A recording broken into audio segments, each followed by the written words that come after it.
العالمين والصلاة والسلام على أشرف الأنبياء والمرسلين سيدنا محمد وعلى آله وصحبه أجمعين. اللهم رب اشرح لي صدري ويسر لي أمري واحلل عقدة من لساني يفقه قولي ولا حول ولا قوة إلا بالله العلي العظيم. اللهم انفعنا بما علمتنا وعلمنا ما ينفعنا وعلمنا ما جهلنا وذكرنا ما نسينا. اللهم يسر ولا تعسر رب تمم بالخير. اللهم افتح علينا فتوح العارفين ووفقنا توفيق الصالحين. اللهم لا سهل إلا ما جعلته سهلا وأنت تجعل الحزن إذا شئت سهلا.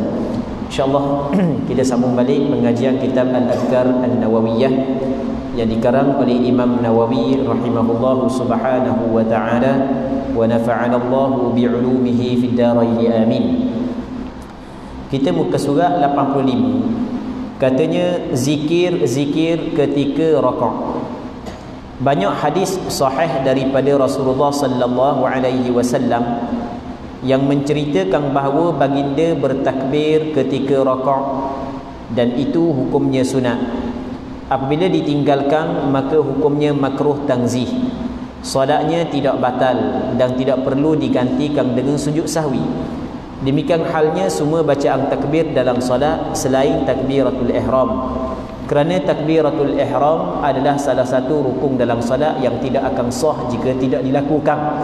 Telah kami jelaskan jumlah takbir dalam solat pada bab-bab pertama perbahasan tentang solat. Muslimin muslimat yang dirahmati oleh Allah Subhanahu wa taala. Di dalam sembahyang ada rukun yang dikenali sebagai rakaat. Semua kita tahulah. Benda ni dak royak banyak pun tahu belaka. Tokang dak buka kitab siang malam dak tahu rakaat pula. Baik. Yang mana kata Imam Nawawi rahimahullahu subhanahu wa taala, banyak sekali hadis sahih. Dia terbahagi kepada beberapa hukum. Ada hadis yang dinamakan sebagai hadis sahih dan ada hadis yang dinamakan sebagai hadis dhaif. Ada hadis yang dinamakan sebagai hadis hasan dan ada hadis yang dinamakan sebagai hadis maudhu'. Ni secara pembahagian kasar. Hadis sahih ni adalah hadis yang cukup padanya 5 syarat. Mesti kena cukup 5 syarat ni barulah dinamakan sebagai hadis sahih. Yang pertamanya adalah ittisalus sanad, bersambung sanad. Setiap seorang perawi mesti dia kena dengar daripada guru dia. Begitulah berterusan sehingga kepada Nabi sallallahu alaihi wasallam. Okey, kita buat contoh. Kita nak faham bersambung sanad. Sebagai contoh, Imam Malik bin Anas radhiyallahu taala anhu adalah seorang ulama yang cukup terkenal. Imam Malik bin Anas, seorang ulama daripada negeri Madinah yang cukup terkenal. Dia berasal daripada negara Yaman. Keluarga dia asal daripada negara Yaman. Yang mana Imam Malik bin Anas dia tidak sempat berjumpa dengan Rasulullah sebab jauh di antara dia dengan Rasulullah sallallahu alaihi wasallam. Lebih daripada 100 tahun di antara dia dengan Rasulullah. Dia tidak sempat. Jadi apabila dia tidak sempat, maka mesti ketika dia kata ni Rasul khabar, ni perbuatan Rasulullah, mesti dia kena ambil daripada siapa, orang tu ambil daripada siapa, orang tu ambil daripada siapa, sampai kepada sahabat, sampai kepada Rasulullah. Baik. Maka Imam Malik ketika dia meriwayatkan hadis, apabila dikata perkataan Rasulullah mesti kena khabar, ambil daripada siapa.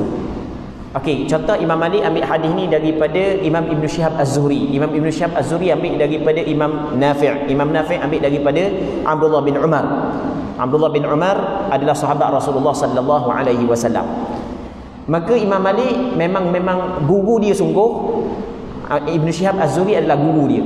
Ibn Shihab Az-Zuhri memang anak murid kepada Imam Nafi'. Imam Nafi' memang anak murid kepada Abdullah bin Umar. Itu dipanggil sanad bersambung. Baik, satu. Syarat mesti sanad yang bersambung. Yang keduanya, mesti perawi yang meriwayatkan hadis, setiap seorang mesti bersifat adil. Maksud adil ni adalah tak pernah pun cakap pelawak walaupun sekali. Tak pernah pun pelawak. Kalau pernah pelawak, tak payah lam. Kita tak tahu apa kali pelawak. Kita tak tahu apa kali pelawak. Ulama hadis memang cukup berhati-hati kalau sekiranya perawi itu pernah melakukan pendustaan. Baik. Dan mesti tidak melakukan dosa besar, tidak mengekalkan dosa kecil. Yang penting dia saat itu bersifat dengan adil. Lepas tu yang ketiganya mesti kena dhabit. Dhabit ni maksudnya diingat sungguh benda hak yang diambil daripada guru dia. Walaupun berpuluh-puluh tahun hak yang diambil daripada guru dia kabur kepada orang sebagaimana hak yang diambil daripada guru dia. Diingat sungguh, sama ada ingat melalui ingatan ataupun dia dhabit melalui tulisan. Kalau dia dhabit melalui tulisan, masa dia belajar dengan guru dia tulis belaka, benda hak yang ditulis memang betul hak yang keluar daripada mulut guru dia, disimpan molek buku ni, tak ada siapa hak yang boleh ubah sehingga dikabur balik kepada orang. Okey, tu dhabit juga. Dan penilaian dhabit ni bukan mudah lah. Ulama-ulama kaji yang kadang-kadang dia dengar, dulu muka bogi ni, hadis ni, tiba-tiba 2 tahun lepas tu muka bola lain. Ni masalah ingatan ni, masalah ni. Maka masalah lalu lah perawi tu. Mesti yang ketiga mesti dhabit. Yang keempat, tidak syadz. Tidak syadz ni maksudnya dia tidak menyalahi orang yang lebih hebat daripada dia.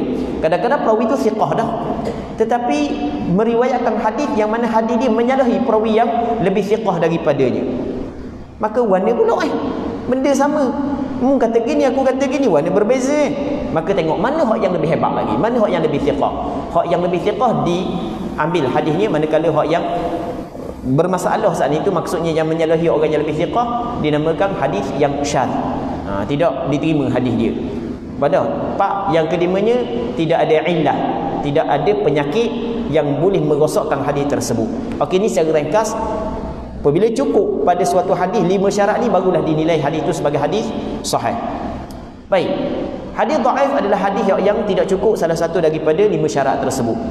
Manakala hadis hasan adalah syarat saat itu ada pada hadis itu, cuma syarat dia rendah sikit, tidak seperti syarat hadis sahih. Hadis maudhu' adalah hadis yang direka-reka. Okey, itu secara ringkas berkenaan dengan hadis. Hadis yang boleh diterima dalam hukum hakam adalah hadis sahih dengan hadis hasan. Manakala hadis dhaif ada perbincangan yang panjang di kalangan ulama hadis. Cuma benda yang kita nak khabar, kata Imam Nawawi rahimahullah subhanahu wa ta'ala, banyak hadis sahih, bukan satu, banyak, lebih daripada 2. Yang mana hadis sahih ni datang daripada Rasulullah yang menceritakan bahawa baginda bertakbir ketika Rasulullah sallallahu alaihi wasallam rakaat. Ketika Rasul rakaat, Rasul kata Allahu akbar. Jadi ketika kita rakaat saat itu, kita kata Allahu akbar sebab benda tu dilakukan oleh Rasulullah. Benda tu sentiasa dilakukan oleh Rasul. Rasulullah ketika nak rakaat, Rasul kata Allahu akbar. Okey, itu asas. Jadi benda tu sentiasa dibuat oleh Rasulullah. Kita buat kerana Rasulullah buat. Cuma apakah hukum ucapan tersebut? Sini ulama bincang. Sekarang ni ulama sekata mengatakan Rasulullah ketika selepas daripada membaca surah, selepas daripada membaca Fatihah, membaca sepotong daripada ayat Al-Quran ataupun beberapa potong daripada ayat Al-Quran sebelum daripada rakaat, masa Rasul nak rakaat, Rasul kata Allahu akbar. Itu sekata tanpa ada khilaf, sebab banyak sekali hadis yang menjelaskan hal tersebut. Cuma ulama bincang, ucapan Allahu akbar ketika kita turun kepada rakaat tu hukum dia benda kan? Sini ulama bincang. Hukum dia benda. Majoriti ulama kata hukum dia adalah sunnah. Sunnah muakkadah. Sunnah yang muakkad, yang kuat tuntutan, kerana Rasul tidak pernah tinggal. Dia kalau tinggal juga, dia kata sunat kan saat ni, kalau tinggal juga sah lagi sembahyang. Cuma dia telah melakukan perkara makruh. Namun di sana ada sebahagian daripada ulama kata bukan sunat, wajib. Ada pandangan kata wajib. Kena kata, tapi pandang bukan majoriti, kena kata Allahu akbar. Dia kata dosa. Jadi sekarang ni sepakat ulama mengatakan benda tu dikata oleh Rasulullah. Cuma hukum kita sembahyang, kita kata benda tu. Apakah hukum? Ni ulama bincang. Masing-masing ada alasan. Baik, dalam mazhab Imam Syafi'i dan pandangan majoriti ulama, hukum mengucapkan Allahu akbar ketika kita nak turun kepada rakaat, hukum dia adalah sunnah. Apabila ditinggalkan, maka hukumnya adalah makruh tanzih. Ni istilah-istilah yang perlu kita kena tahu. Dia makruh terbagi kepada 2. Yang pertamanya nama dia makruh tanzih, yang keduanya makruh tahrim. Ulang sekali lagi ya. Yang pertama makruh tanzih, yang keduanya makruh tahrim. Cuma istilah makruh tahrim tidak banyak diguna dalam fiqh mazhab Imam Syafi'i. Ia banyak diguna dalam fiqh mazhab Hanafi. Dalam mazhab Hanafi memang cukup banyak penggunaan makruh tahrim. Makruh tahrim sikit sangat diguna dalam mazhab Imam Syafi'i. Okey. Apa perbezaan di antara makruh tahrim dengan makruh tanzih? Perbezaannya adalah makruh tanzih kalau orang tu buat makruh tanzih, dia tidak berdosa. Tapi dia melakukan kesalahan. Dia melakukan larangan tapi tidak berdosa. Kalau ditinggal makruh tanzih, dapat pahala. Manakala makruh tahrim, kalau dia buat berdosa. Makruh tahrim kalau dia buat berdosa. Kalau ditinggal dapat pahala. Dah bezakan dia pula dengan haram. Pula dah. Haram kita buat dosa, tinggal dapat pahala, sama dengan makruh tahrim.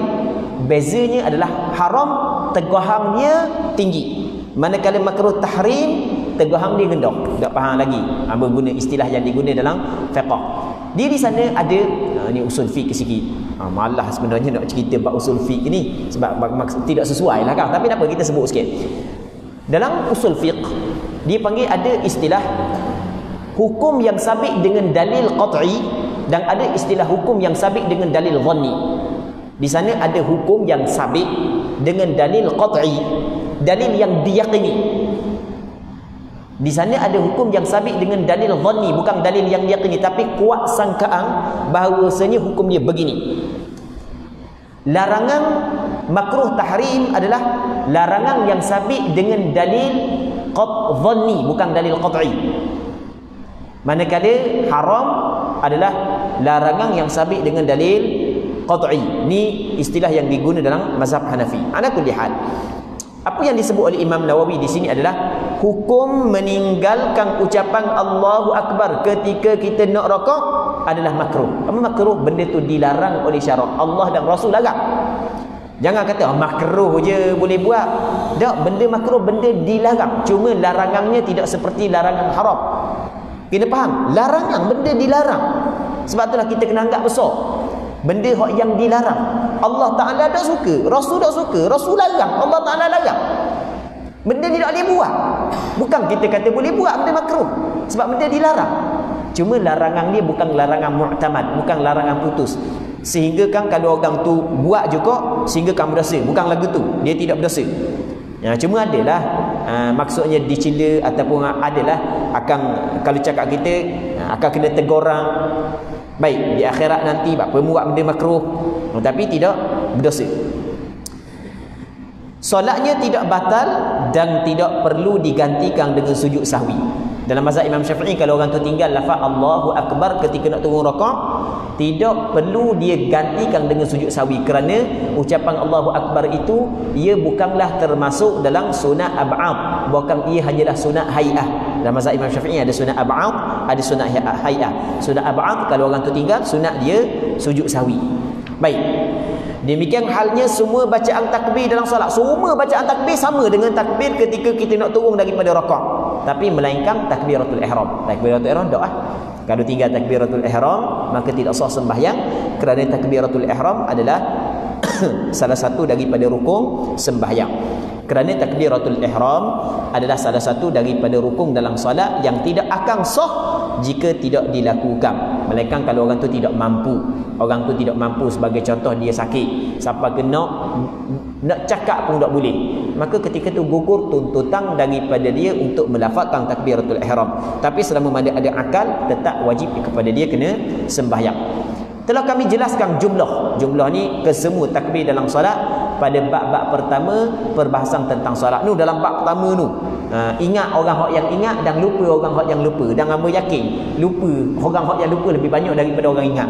Berapa bilangan takbir yang disebut sebelum daripada tak ingat belaka dah lupa. Tapi sebenarnya lupa ni memang sifat kita. Dia manusia. Dalam bahasa Arab dia panggil nas. Minal jinnati wan nas. An-nas adalah manusia. Dia perkataan an-nas dalam bahasa Arab diambil daripada perkataan nisyan, perkataan lupa.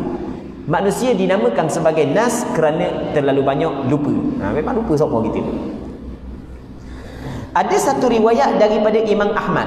Imam Ahmad bin Hanbal adalah seorang ulama hadis. Dia adalah anak murid kepada Imam Syafi'i rahimahullahu subhanahu wa ta'ala, bahawa seluruh bacaan takbir ini hukumnya wajib. Apakah bacaan takbir ni harus dipanjangkan? Ada dua pendapat daripada Imam Syafi'i. Okey, habis. Imam Nawawi buat mari pandangan daripada Imam Ahmad bin Hanbal, bahawasanya pandangan Imam Ahmad bin Hanbal bahawasanya bacaan takbir dalam sembahyang hukumnya adalah wajib. Okey, habis. Lepas tu kata Imam Nawawi nak bincang part lain. Apakah bacaan takbir ni harus dibaca panjang? Kita baca Allahu Akbar ke Allahu Akbar? Kita panjangkan Allah, matkan Allah ataupun pendekkan? Ketika kita nak turun kepada rakaat, kita kena panjangkan takbir ke kita kena pendekkan takbir?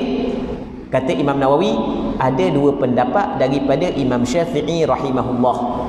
Ada dua pendapat daripada Imam Syafi'i. Kita apabila sebut kata dua pendapat daripada Imam Syafi'i, kita jangan anggap ni pandangan ulama je. Jangan. Itu adalah satu kesilapan. Orang kalau dia dengar, ni pandangan ulama, dia kata ni pandangan ulama. Allah Rabbi, sebenarnya dia jauh daripada ilmu. Dia tidak tahu. Kalau dia kaji sungguh, dia orang yang mengkaji pandangan ulama, dia akan melihat bahawasanya pandangan ulama tersebut bukanlah pandangan biasa. Pandangan yang melalui proses pengkajian yang cukup mendalam daripada dalil Quran dan hadis. Ni pandangan ulama je. Dok, Allah Rabbi, itu ada satu kesilapan. Ada kadang-kadang kita duduk dengar kata ni pandangan ulama. Dia ingat pandangan ulama ni macam pandangan kapur. Kita kena faham, pandangan ulama seperti Imam Syafi'i adalah suatu pandangan yang dikeluarkan setelah daripada melalui proses pengkajian yang cukup mendalam, melalui bermacam-macam kaedah yang digunakan, bersandarkan kepada dalil daripada Quran dan hadis. Allah Rabbi, itu yang dimaksudkan pandangan Imam Syafi'i. Bukan pandangan duduk kedai kopi je.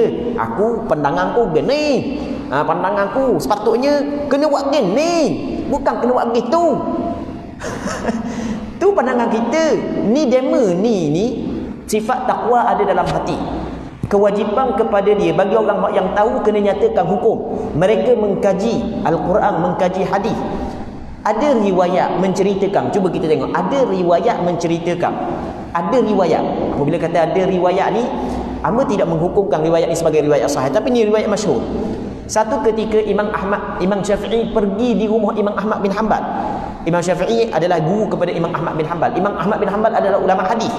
Tetapi oleh kerana Imam Ahmad bin Hanbal tidak belajar cara untuk mengeluarkan hukum daripada hadis secara mendalam, sehingga kan Imam Ahmad bin Hanbal masa pada ketika itu sebelum daripada dia belajar dengan Imam Syafi'i, dia seperti ulama-ulama hadis yang lain, tidak mahir dalam mengeluarkan hukum daripada hadis. Bukan tidak pandai, tidak mahir, tapi setelah daripada dia belajar dengan Imam Syafi'i, akhirnya dia menjadi ulama fiqh yang cukup hebat, sehingga kan sampai kepada ulama mujtahid.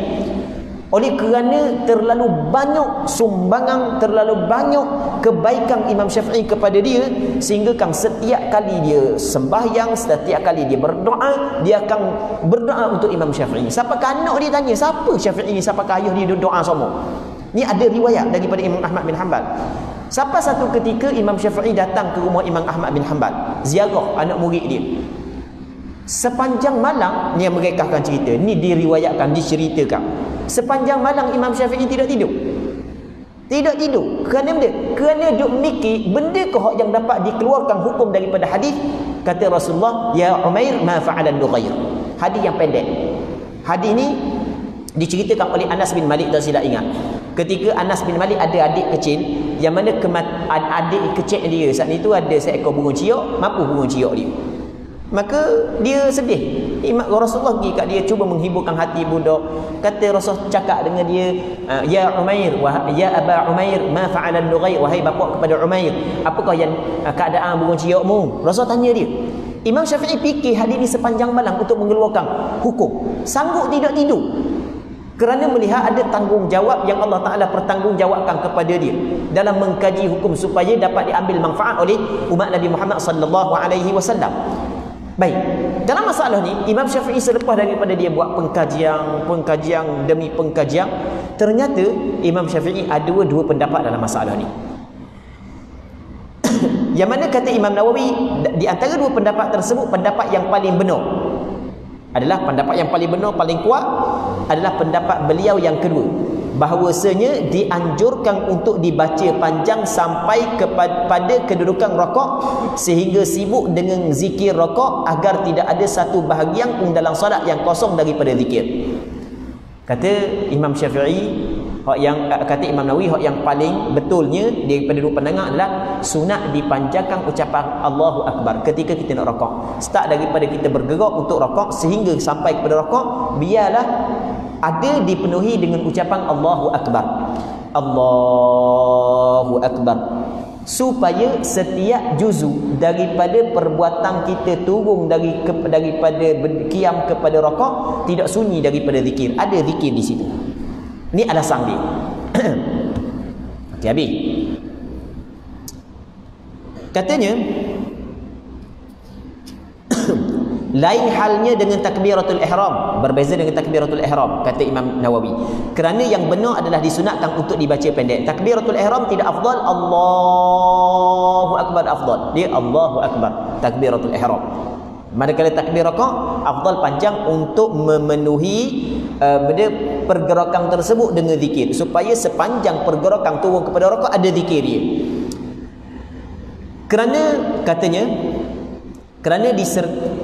Kerana yang benar adalah disunatkan untuk dibaca pendek, kerana disertai dengan niat solat. Apabila dibaca panjang maka akan terlalu memberatkan bagi orang yang solat, dan jika dibaca pendek maka akan menjadi lebih mudah baginya. Kan kita niat dalam mazhab Imam Syafi'i perlu diletakkan dalam takbiratul ihram. Niat perlu diletakkan dalam takbiratul ihram. Sebaik-baiknya adalah sepanjang takbiratul ihram kita ada niat. Itu hak yang sebaik-baiknya. Maka ketika kalau kita panjangkan Allahu Akbar, jadi semakin panjang tempoh masa untuk kita berniat, maka ia lebih payah berbanding dengan Allahu Akbar. Boleh faham kan? Kita takut kita faham ni, kalau kat Allahu Akbar ni lebih mudah niat daripada Allahu Akbar. Sebab masa panjang Allahu Akbar kita boleh letak situ. Kan gitu kan? Dia bukan begitu, maksud dia gini. Kita dalam masalah kita takbiratul ihram, sepanjang ucapan Allahu Akbar, hak yang paling afdal start daripada A sampai ke bar ada niat. Boleh faham? Ada niat. Jadi kalau kita panjangkan dia lebih susah berbanding dengan kita pendekkan. Itu maksud dia. Baik. Sebenarnya kalau kita belajar bab niat, kita takbiratul ihram boleh dikatakan kebanyakan orang sembahyang takbiratul ihram sepanjang takbiratul ihram ada niat. Sebab masa kita kata Allahu Akbar, kita sedar kita ingin mengerjakan sembahyang. Baik. Seterusnya kata dia,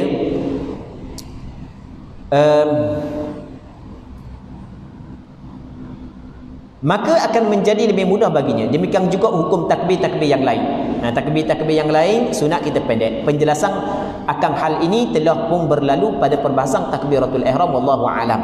Dalam perbahasan takbiratul ihram dijelaskan dah permasalahan yang kita bincang pada malam ni.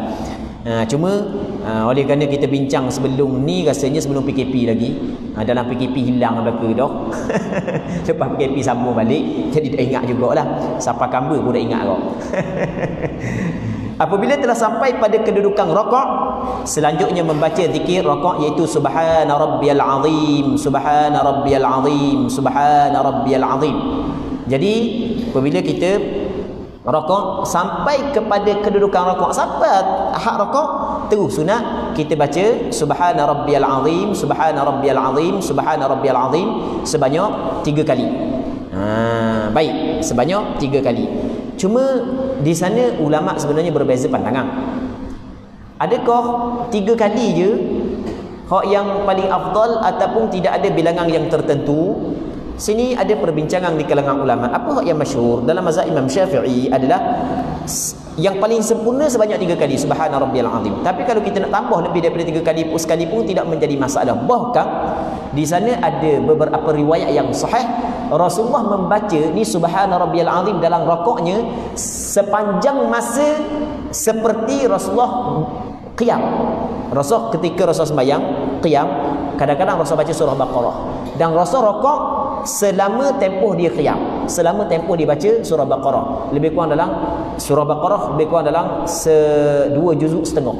Kita 1 juzuk kalau orang baca dengan laju dalam 25 minit 20 minit, kalau orang baca biasa dalam 30 minit, lebih kurang dalam 20 minit. Tapi Allah Ta'ala bagi keberkatan waktu kepada Nabi sallallahu alaihi wasallam. Kalau kita tengok kebiasaannya, kalau surah Baqarah ni lebih kurang dalam sejam lah nak habis dia, lebih kurang dalam sejam. Tu dia rakaat dalam keadaan sejam. Rakaat ni hak yang disebut dalam hadis. Allah. Dah tahu lah, rasanya tak pernah kita buat kan. Cuba buat sekali supaya kita tiru apa yang pernah dibuat oleh Nabi sallallahu alaihi wasallam. Baik. Subhana rabbiyal azim, subhana rabbiyal azim, subhana rabbiyal azim. Dalam riwayat ni tidak ada penambahan wa bihamdi. Nanti kita akan bincang penambahan wa bihamdi kerana di sana ada beberapa suara, suara sumbang. Kita kata suara sumbang yang mengatakan penambahan wa bihamdi adalah bid'ah. Nanti abang akan bincang masalah ni. Kita baca dulu sikit lagi. Subhana rabbiyal azim, subhana rabbiyal azim, subhana rabbiyal azim. Artinya maha suci Tuhanku yang maha agung, maha suci Tuhanku yang maha agung, maha suci Tuhanku yang maha agung. Kita duk baca semua subhana rabbiyal azim, kita rasa biasa. Sebenarnya zikir subhana rabbiyal azim bukan zikir biasa, zikir luar biasa. Allah Taala kurniakan kepada kita zikir ini. Allah Subhanahu Taala perintah kepada kita untuk melakukan zikir ini. Zikir ini memang cukup hebat. Ni zikir para malaikat. Antara zikir para malaikat adalah subhana rabbiyal a'la, subhana rabbiyal azim, subhanallah, subhana rabbik, subhana rabbi, subhanakallahumma wa bihamdik. Ni zikir para malaikat. Dalilnya dalam Al-Quranul Karim ketika Allah Subhanahu wa taala khabar kepada para malaikat bahawa Allah Taala nak menjadikan khalifah di atas muka bumi. Dan tu mereka kata qalu ataj'alu fiha man yufsidu fiha wa yasfiku ad-dima wa nahnu nusabbihu bihamdika wa nuqaddisu lak. Ya Allah, mu nak jadi orang yang melakukan kerosakan atas muka bumi, orang yang menumpahkan darah, sedangkan kami sentiasa bertasbih dengan memuji Engkau. Di antara zikir yang Allah Ta'ala bagi kepada malaikat adalah bertasbih dengan memuji Allah Subhanahu wa Ta'ala. Begitu juga bertasbih kepada Allah adalah zikir yang dilakukan oleh semua makhluk. Wa in min syai'in illa yusabbihu bihamdihi walakin la tafqahuna tasbihahum. Maksudnya adalah setiap sesuatu makhluk Allah Ta'ala sentiasa bertasbih kepada Allah Ta'ala, tetapi kamu tidak memahami tasbih mereka itu. Tasbih ni sebenarnya adalah zikir yang cukup mulia, yang cukup hebat, yang Allah Ta'ala kurniakan kepada kita. Sebab itulah ketika kita ucapkan perkara tersebut, kita kena rasa ini adalah suatu kemuliaan yang Allah Ta'ala kurniakan kepada kita. Baru jelira, barulah kita dapat menjiwai zikir tersebut. Kalau kita rasa biasa, maka dia akan mari perasaan biasa juga dalam hati. Apabila kita rasa benda ni yang besar, yang Allah Ta'ala kurniakan kepada kita, makalah barulah kita dapat menjiwai perkara tersebut. Subhana rabbiyal azim, subhana rabbiyal azim, subhana rabbiyal azim. Maha suci Tuhan yang maha agung, maha suci daripada segala kekurangan. Sedikit pun tidak ada kekurangan pada Allah Subhanahu wa Ta'ala. Diriwayatkan dalam Sahih Muslim daripada riwayat Huzaifah radhiyallahu taala anhu, Huzaifah bin Al-Yaman. Dia dengan ayah dia adalah sahabat radhiyallahu anhuma. Dia ni dikenali sebagai orang yang memegang rahsia Rasulullah. Rasul khabar kepada dia nama-nama golongan munafiqun yang berada di kota Madinah, bahawa Rasulullah sallallahu alaihi wasallam dalam rakaatnya yang panjang mendekati panjang bacaan surah Al-Baqarah, An-Nisa dan Al-Imran mengucapkan subhana rabbiyal azim. Tu dia. Dalam riwayat ni Sahih Muslim. Hadis dalam kitab Sahih Muslim adalah hadis sahih daripada Huzaifah bin Al-Yaman, yang mana Rasulullah dalam rakaatnya yang panjang mana mendekati panjangnya, hampir panjangnya seperti bacaan surah Al-Baqarah campur surah An-Nisa campur surah Al-Imran, 3 surah. Cuba buka sekali kat gini lepas daripada Isyak, nak tahu panjang mana 3 surah Baqarah, lepas tu An-Nisa, Al-Imran. Cuba buka tengok panjang itulah tempoh Rasul rakaat, dan sepanjang rakaat tersebut Rasul baca benda subhana rabbiyal azim, subhana rabbiyal azim. Allah, dah berapa sampai ke lama tahap tu boleh buat? Kerana sembahyang adalah tempat bermunajat seorang hamba dengan Allah.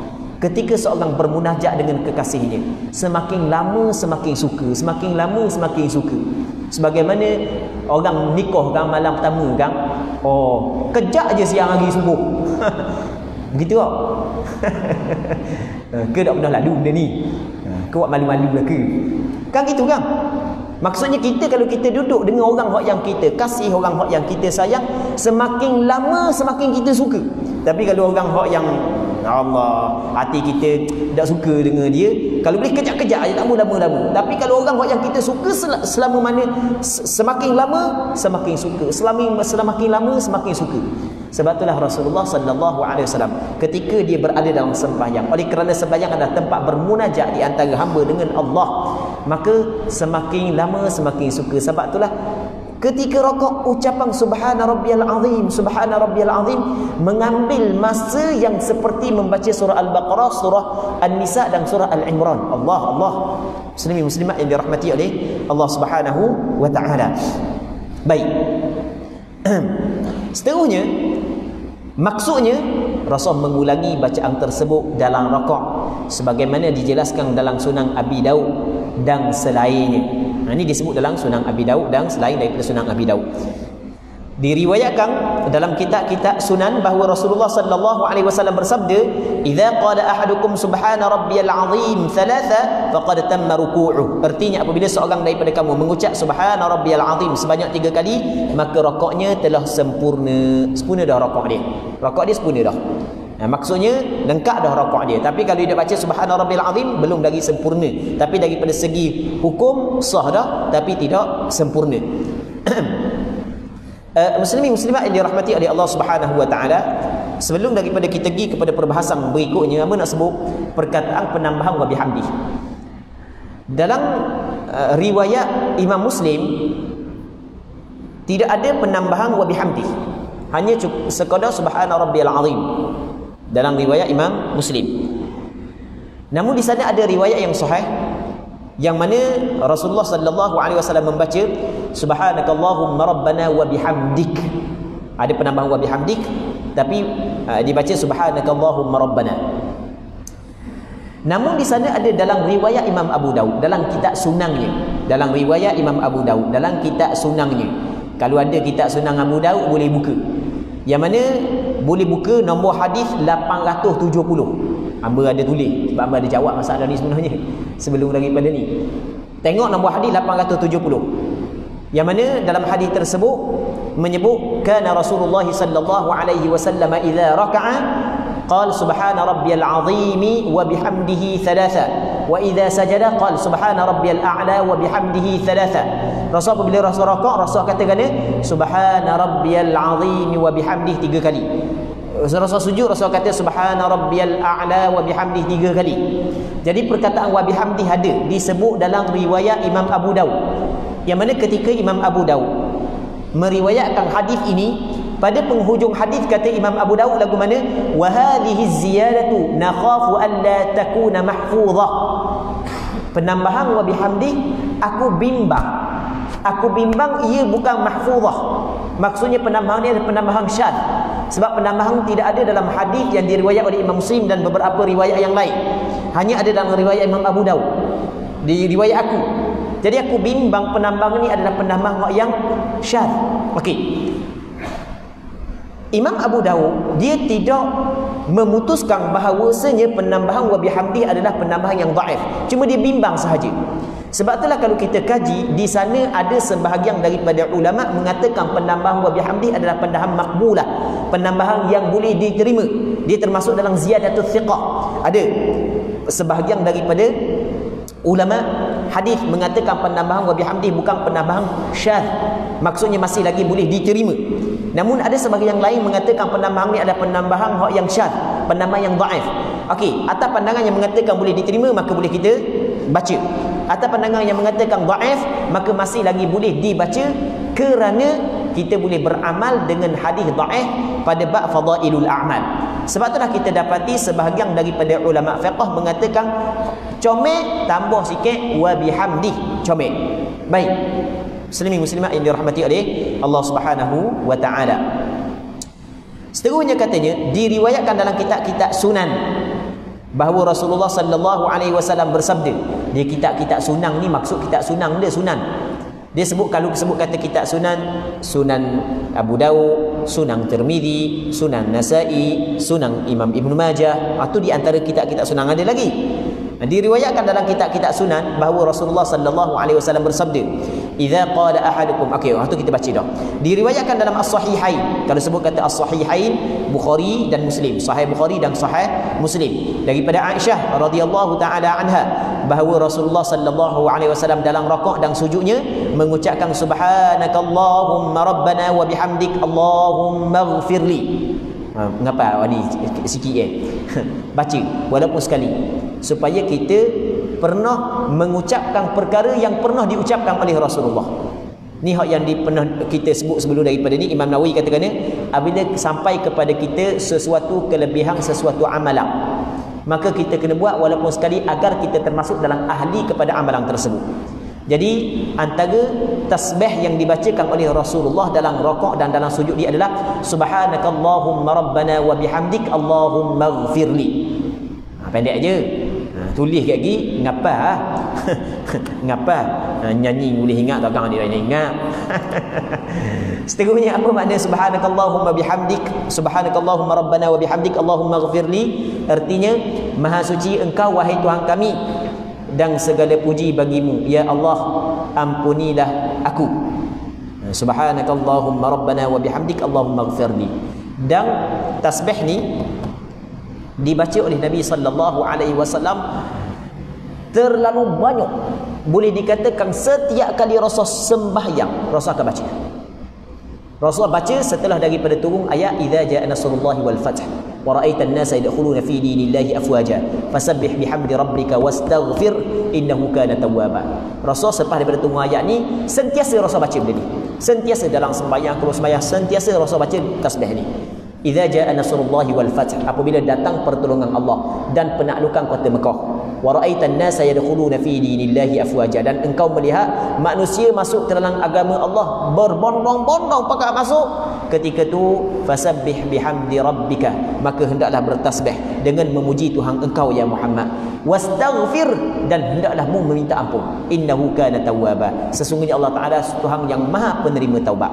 Maka lepas daripada itu Rasulullah sallallahu alaihi wasallam sentiasa, bukan sekali bukan dua kali, sentiasa terlalu banyak mengucap subhanakallahumma rabbana wa bihamdik, subhanakallahumma rabbana wa bihamdik allahumma ighfirli, allahumma ighfirli. Rasulullah sallallahu alaihi wasallam. Sebab itulah kata ulama, di antara doa, di antara bacaan yang sunat kita perbanyakkan baca pada penghujung usia adalah ni subhanakallahumma rabbana wa bihamdik. Sebab di doa ni, bacaan ni Rasul baca ketika penghujung usia Rasulullah sallallahu alaihi wasallam. Dah penghujung usia, mana penghujung usia? Umur 50 lebih, 60 lebih tu penghujung usia. Dah lah, jangan duk arak dah nak sampai 100 tahun. Umur kalau 50 lebih, 60 lebih tu penghujung usia kat garik dah tu. Baik, maka antara zikir yang benda banyak yang digalakkan kita baca, kita tingkatkan, kita perbanyakkan adalah subhanakallahumma rabbana wa bihamdik allahumma ighfirli. Kerana benda ni yang dilakukan oleh Rasulullah sallallahu alaihi wasallam. Tapi mati tak kena usia. Cuma kita ambil nisbah ghalib. Kadang-kadang hak yang sihat molek-molek ada pergi dulu. Hak yang muda molek-molek ada pergi dulu sebelum daripada orang tua. Tapi kita ambil hak yang ada lah. Yang ada gitulah. Umur 50 lebih, 60 lebih, tambah-tambah hak 70 lebih tu penghujung usia lah tu. Perbanyakkan baca ni. Perbanyakkan baca ni. Hak ni sabit daripada hadis yang sahih. Sehingga Imam Nawawi dalam kitab Riyadhus Salihin menyebut di antara amalan hak yang perlu dipentingkan bagi orang hak yang penghujung usia adalah bertasbih serta meminta ampun kepada Allah Subhanahu wa taala. Kerana benda ni sentiasa dilakukan oleh Nabi sallallahu alaihi wasallam ketika penghujung usia Nabi sallallahu alaihi wasallam. Dan diriwayatkan dalam Sahih Muslim daripada Sayyidina Ali bin Abi Talib radhiyallahu taala anhu bahawa Nabi sallallahu alaihi wasallam apabila rakaat Rasul mengucapkan Allahumma laka raka'tu wa bika amantu wa laka aslamtu khasha'a laka sam'i wa basari wa mukhi wa 'azmi wa 'asabi. Oh ni panjang sikit nak ngapa. Lepas tu kalau nak baca dengan tulisan, nak baca warna dalam rakaat boleh lagi kan. Kalau sujud nak baca rakaat boleh lagi. Buka. Dia boleh tak? Kalau misalnya kita tengah sembahyang kita baca daripada tulisan boleh, tak ada masalah. Tapi kena jaga jangan bergerak lebih daripada 3 kali dengan anggota yang besar. Jangan gerak 3 kali ke atas. Baca tidak menjadi masalah. Sebaik-baiknya elokkanlah. Tapi tidak menjadi masalah. Allahumma laka raka'tu wa bika amantu wa laka aslamtu khasha'a laka sam'i wa basari wa mukhi wa 'azmi wa 'asabi. Ya Allah, untukmu aku rakaat ya Allah. Ya Allah, aku rakaat ni untukmu. Kalau kita perhati molek makna ni, maka kita akan faham sefaham-fahamnya bahawa sembahyang adalah tempat kita berbisik-bisik dengan Allah, tempat kita bermunajat dengan Allah.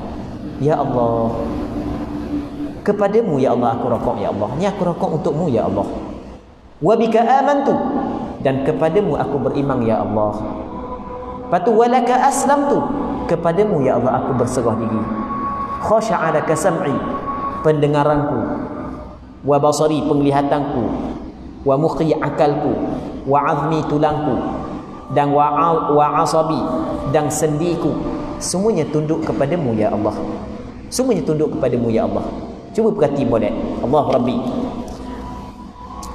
Katanya diriwayatkan dalam kitab As-Sunan dengan lafaz khasha'a sam'i wa basari wa mukhi wa 'azimi wa mastaqallat bihi qadami lillahi rabbil alamin. Ada sedikit penambahan wa mastaqallat qadami bihi qadami lillahi rabbil alamin. Maksudnya pendengaranku, penglihatanku, akalku, tulangku, dan apa yang diangkat oleh kedua kakiku. Ni kaki kita, jakuh apa semua sekali ni semuanya tunduk kepada Allah, Tuhan semesta alam. Allah. Diriwayatkan dalam Sahih Muslim daripada Aisyah radhiyallahu taala anha bahawa Rasulullah sallallahu alaihi wasallam dalam rakaat dan sujudnya Rasul mengucapkan subuhun quddusur rabbul malaikati warruh. Rasul baca ni subuhun quddusur rabbul malaikati warruh. Wahai zat yang maha sempurna lagi maha suci, Tuhan para malaikat dan malaikat Jibril. Ar-Ruh adalah malaikat Jibril.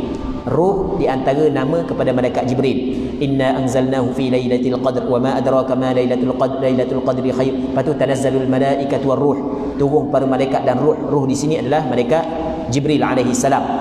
Baik. Ini di antara zikir yang dibaca oleh Nabi sallallahu alaihi wasallam. Pakar bahasa Arab mengatakan subuhun dan qudusun boleh dibaca dengan harakat dhammah pada awal keduanya. Bagi dhammah ni bagi depan. Subuhun qudus. Dan boleh juga dengan fathah Kang, yang fathah boleh baca dia bagi badan atas. Subuhun qudusun boleh baca gitu. Baik. Cuma termasyhur dan terbanyak adalah harakat dhammah. Boleh baca subuhun qudus, boleh baca subuhun qudusur rabbul malaikati warruh. Baik, cuma yang masyhurnya baca dengan bagi depan. Kami meriwayatkan daripada Auf bin Malik radhiyallahu taala anhu, dia berkata, aku solat bersama Rasulullah sallallahu alaihi wasallam. Allah beruntungnya dia dapat solat bersama Rasulullah. Baginda berdiri dan membaca surah Al-Baqarah. Tidaklah baginda melewati ni melalui ayat tentang rahmat kecuali berhenti sejenak dan memohon rahmat. Siapa kepada ayat yang menyebut tentang rahmat, Rasul berhenti, Rasul terus minta rahmat daripada Allah. Allahumma arhamni ya Rabb, Allahumma arhamni ya arhamar rahimin, Allahumma arhamni. Baik.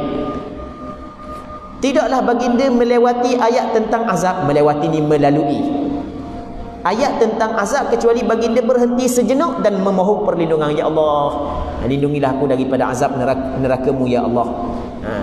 Kemudian baginda rakaat yang panjangnya sama seperti baginda berdiri. Dalam rakaatnya baginda mengucapkan subhanadzil jabarut wal malakut wal kibriyai wal azamah. Artinya maha suci zat yang memiliki kekuatan, kekuasaan, kesombongan dan keagungan. Maha suci Tuhan yang memiliki kekuatan, kekuasaan, kesombongan dan keagungan. Dia kesombongan adalah milik Allah Subhanahu wa taala. Manusia yang mengambil pakaian Allah Subhanahu wa taala, maka dia akan diseksa oleh Allah Subhanahu wa taala. Kemudian dalam sujudnya baginda sallallahu alaihi wasallam juga mengucapkan seperti itu.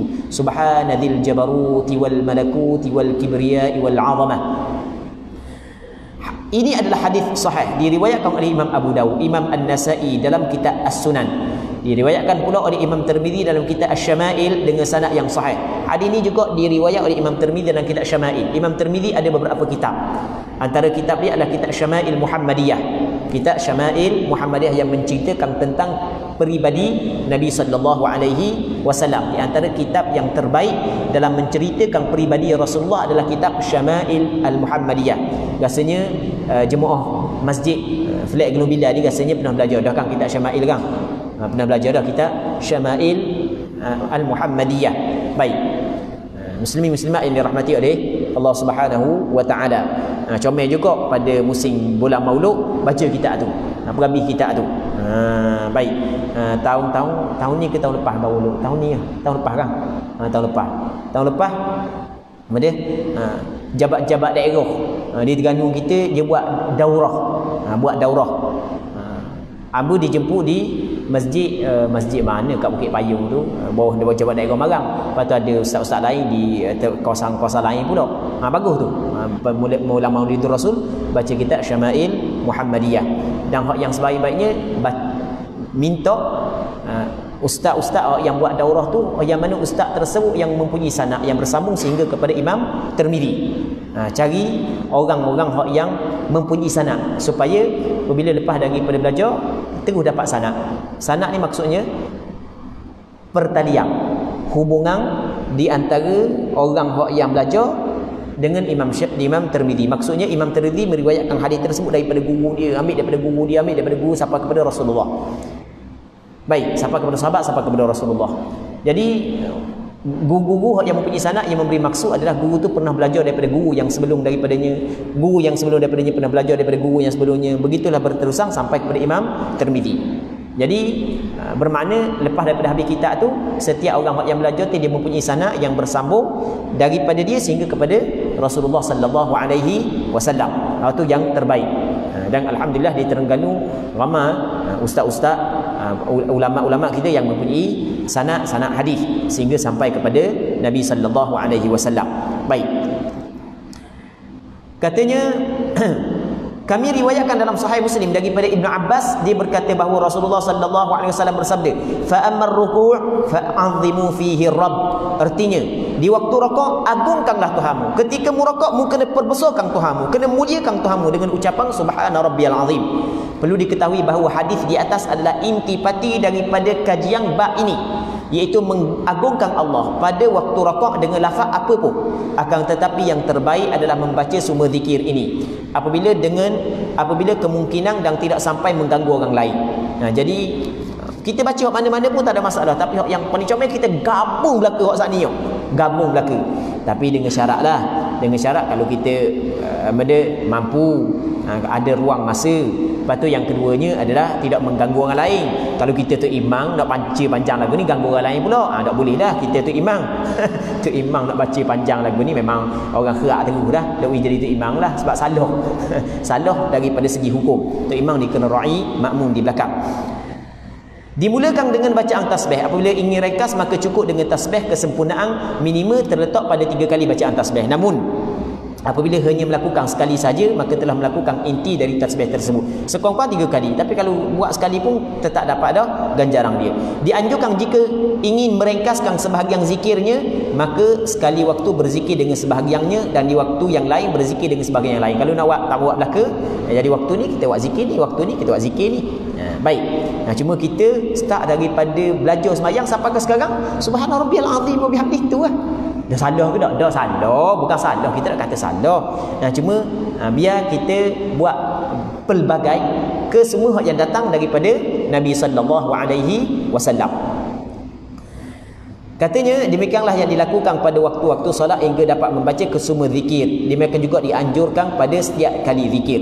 Selain itu perlu difahami bahawa zikir ketika rakaat menurut kami mazhab Imam Syafi'i dan jumhur ulama, majoriti ulama, hukumnya adalah sunat. Namun di sana ada pandangan yang mengatakan wajib. Apabila ditinggalkan baik dengan sengaja ataupun tidak, maka solatnya tidak batal, tidak berdosa dan tidak perlu menggantikan dengan sujud sahwi. Sementara Imam Ahmad bin Hanbal dan sebahagian ulama berpendapat bahawa zikir tersebut hukumnya wajib. Bagi orang yang solat hendaklah menjaga zikir ini kerana penjelasan perintah yang terdapat dalam hadis-hadis sahih seperti hadis di waktu rakaat agungkanlah Tuhan. Allah Taala Rasulullah suruh kita mengagungkan Tuhan dalam ketika kita rakaat. Maka kita buat tuntutan syarak. Walaupun kita tinggal bukanlah sampai kepada berdosa, sampai ke batas sembahyang mengikut pandangan majoriti ulama, tapi jangan tinggal sama sekali. Dan hadis yang telah disebutkan sebelumnya agar dapat keluar daripada perbezaan pendapat para ulama rahimahumullah taala, wallahu alam. Jadi kalau kita baca maka kita keluar daripada khilaf. Sebab kalau kita tak baca maka di sana ada pandangan ulama mengatakan masalah sembahyang kita telah meninggalkan perkara yang diwajibkan. Tidak dianjurkan membaca Al-Quran pada waktu rakaat dan sujud. Tak boleh baca dengan sengaja dalam rakaat nak baca Quran, dalam sujud nak baca Quran, tak boleh. Melainkan kalau sekiranya berdoa dengan doa daripada Al-Quran. Tapi dengan qasad berdoa, bukan dengan qasad membaca Al-Quran. Itu tak ada masalah. Berdoa dengan doa yang datang daripada Al-Quran, boleh kita berdoa dalam sujud, namun dengan syarat jangan kita qasad untuk membaca Al-Quran. Dalam rakaat, dalam sujud tidak boleh kita baca Quran. Rasul larang. Baca tak sengaja tu tak ada masalah, dia hak sengaja. Hak tak sengaja bangun daripada sujud yang kedua nyebahang Fatihah. Kalau tu tak sengaja tu biasa kita pun kena. Allahu akbar. A'udzubillahi minasyaitonirrajim. Bismillahirrahmanirrahim. Sampai ke waladhdallin baru ingat lah aku duduk tahiyat. Amba biasa, orang lain tu biasa juga sebab amba pernah dengar. Cuma kadang-kadang kita nak suka kena kat orang, kita nak suka kena kita. Dah kita sembahyang kan. Orang dia baca tahiyat pula dah setagap. Dah awal dia terlupa. Ke tak biasa kan? Biasa. Waktu tak ada masalah, waktu tak sengaja. Namun sebahagian sejawat kami mengatakan, sejawat kami maksudnya di sana ada ulama-ulama yang menyatakan solatnya batal. Ada pandangan yang mengatakan solatnya batal kalau sekiranya dia membaca silap kita lakuh, maka solatnya tidak batal. Demikian pula jika membaca surah Al-Fatihah menurut pandangan yang paling sahih. Sama juga surah Al-Fatihah kita baca dalam rakaat, kita baca dalam sujud, benda tu dilarang. Cuma adakah merosakkan sembahyang? Ada dua pandangan. Pandangan majoriti ulama tak rosak sembahyang. Namun ada sebahagian daripada ulama mengatakan solatnya batal kalau dia membaca Fatihah di dalam rakaat, kerana Fatihah adalah rukun sembahyang. Tiba-tiba dibuat rukun dalam rakaat, sedangkan rukun Fatihah tu adalah ketika qiyam. Baik. Kita berhenti sini dululah untuk malam ni. Kami meriwayatkan dalam kitab Sahih Muslim. Jadi kita rasanya untuk pertemuan kita pada malam ni sini dulu. InsyaAllah ada manfaatnya. InsyaAllah. Sekurang-kurangnya kita mendengar hadis Nabi sallallahu alaihi wasallam yang menyatakan tentang zikir-zikir tertentu di dalam pelaksanaan ibadat solat. Dan semoga Allah Subhanahu wa taala memberkati majlis ilmu yang kita adakan pada malam yang mulia ini, dan semoga Allah Subhanahu wa taala memberi kekuatan kepada kita, memberi taufik kepada kita dapat kita beramal dengan apa yang kita belajar walaupun sekali, agar kita termasuk dalam ahli kepada zikir tersebut. Allah Subhanahu wa taala a'la wa a'lam. Allahumma haqqiqna bi ittiba'i nabiyyika Muhammadin sallallahu alaihi wasallam zahiran wa batinan. Allahumma ij'alna mimman yastami'una al-qawla fayattabi'una ahsanah. Wa sallallahu wa sallama wa baraka ala sayyidina Muhammad wa ala alihi wa sahbihi ajma'in. Walhamdulillahi rabbil alamin.